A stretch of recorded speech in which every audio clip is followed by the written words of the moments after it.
at Human Resource Boot Camp that we have 4 times a year, one of the most common questions I get is, wow, what are the common mistakes that are made in veterinary practices? What do you see when you go into them? So I have to tell you, sometimes the most simple and most easy things to do are the ones that are most overlooked.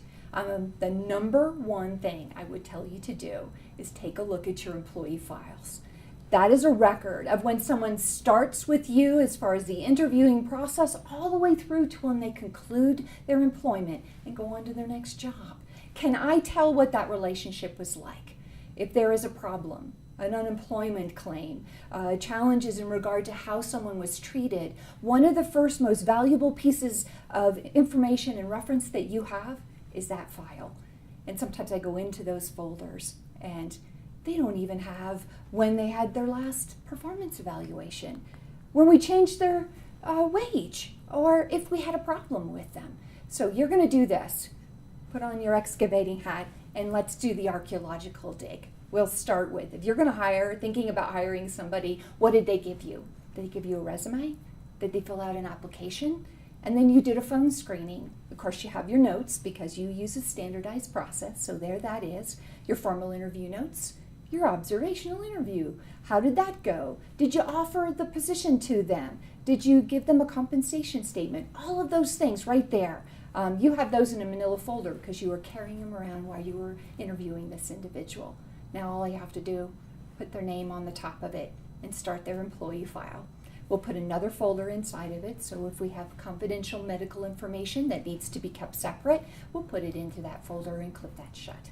Now, you started. You gave them a job description, they signed it. You gave them an employee manual, they signed it. They filled out new hire paperwork. They did OSHA training, DEA training, all those types of things. There it is, right in there. It's in the folder for you. It's in the file. And now when you need to go back and look and see how they progressed or information that you need to do a performance evaluation, it's right there. And by the way, 2 things that never appear in someone's employee file, do you know what they are? The first one is, if I'm doing OSHA training, I put all of my OSHA training in a folder chronologically by the year. So that's not going to be in there. If someone comes and wants to see that information, you don't want them pawing through their employee files. You want them to only see the information that they are privileged to. Here's the other one. Your I-9, Immigration and Naturalization Form, same thing, chronological. For 2016, 2017, each year, you start a new one. And everybody who fills that out, in it goes. And then if someone comes and wants to look at those, they only see that folder.